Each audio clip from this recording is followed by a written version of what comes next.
Hello, we're the Rices.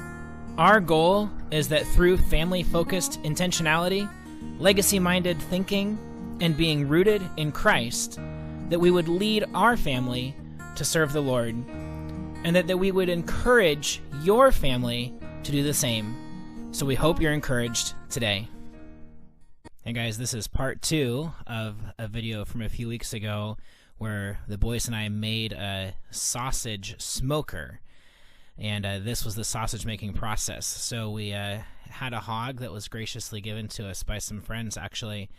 So we butchered that hog and let all the meat, we deboned everything and let the meat chill outside overnight. And then this is the next morning where it was about 40 degrees outside, which actually turns out really good.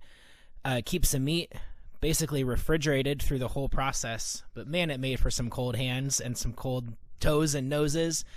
But the kids are out here bright and early in the sunshine, in the outdoors, and getting that grinder going. So this grinder is, we have to do 2 grinds through all of the meat, and we ended up with 100 pounds of meat and fat together. So it was the whole hog hanging weight. We thought we got about 75 pounds of meat and fat from it, and then my dad added 30 pounds of pork butt, and so then that was 100-ish pounds of meat altogether. We thought that was a nice round number, and then obviously in hindsight here, as you'll see in a little bit, 100 pounds of sausage is a lot of sausage, especially when you're running it twice through the grinder. And then we're new to this. This was a new adventure. We had never done anything like this before, so it was really a fun chance to get in and give it a shot. We threw some ribs on the smoker and ground and then seasoned sausage. And one of the things that we had to do along the way was just give that sausage a little taste. So here we are. You gonna taste the meat? What do we got? Meat. Is it our sausage? No. Yes. Well, it's the sausage meat, right? Yeah. Yeah, what kinds are we making? We're making 2 kinds here. Sausage. Kielbasa and North Country sausage. But we gotta cook it up. See if it's good, huh?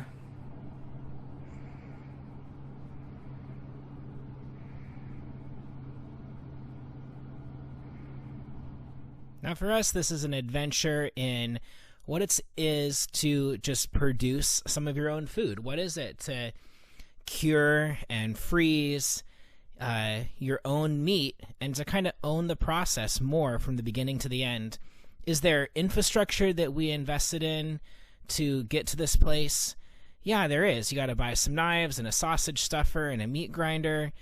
But for the price that we save on, if you go and you buy bratwurst or you go buy kielbasa sausage at the store, we put some time into it. We put a little bit of infrastructure into it. But out of it, I think we actually ended up saving money. Plus, we have this great opportunity to experience this new thing with the kids. They can have a better understanding of the work that goes into their sausage.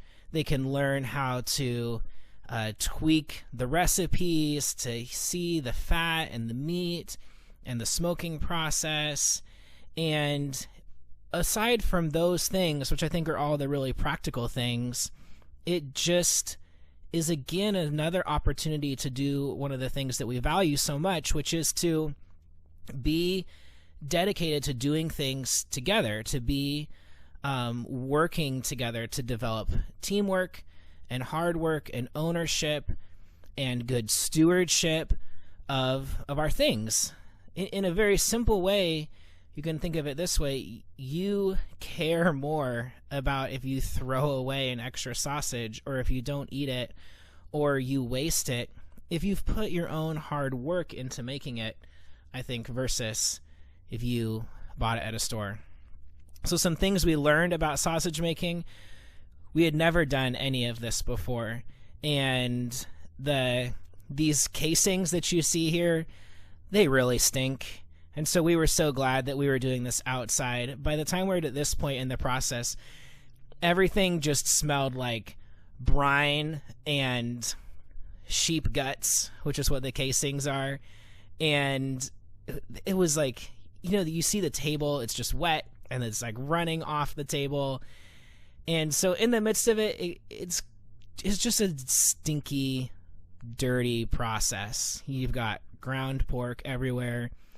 And we were really glad that we were doing this in February, not any other time of the year, because I think any other time of the year we would have been really concerned, having tackled 100 pounds, that our meat was just literally spoiling on us through the process. But here we really weren't. It was under 40 when we started, and even through the whole day, I think it maybe topped out at 43 degrees, and we were in the shade all day. And so knowing that our sausage was cold was great. Daddy, you them with the wrapper on. Yeah, you cook them with the wrapper on. Daddy, is it a food wrapper? Yeah, you can eat it. Can you eat it plain? Can you eat this sausage? Sausage! Let's dive in the sausage. Is that pretty cool, Jonah? It's a sausage mountain. It's a sausage box. It's a sausage box. Okay, you gonna close the door, Jonah? I'm calling it the sausage box. Oh.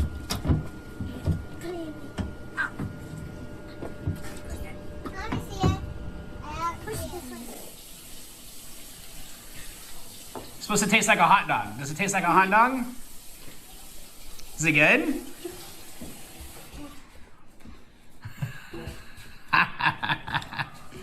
Okay, save one for Felicity. There's one more. That one's not as salty as the other one, too. So as you see, the sausage was a hit. The flavor turned out great. One of the things we did learn was that our design of our smoker did not get hot enough. Even with that Traeger turned all the way up, it did not get hot enough to fully cook the sausage. So we did 50 pounds of the sausage. We actually ended up throwing in the oven and in the smoker to get them cooked. And then the next 50 pounds, actually we froze raw in bags and are just going to cook them bratwurst style. All in all, really, really fun. We encourage you guys to try something new and take ownership of doing things that create teamwork in your families. Have a great day.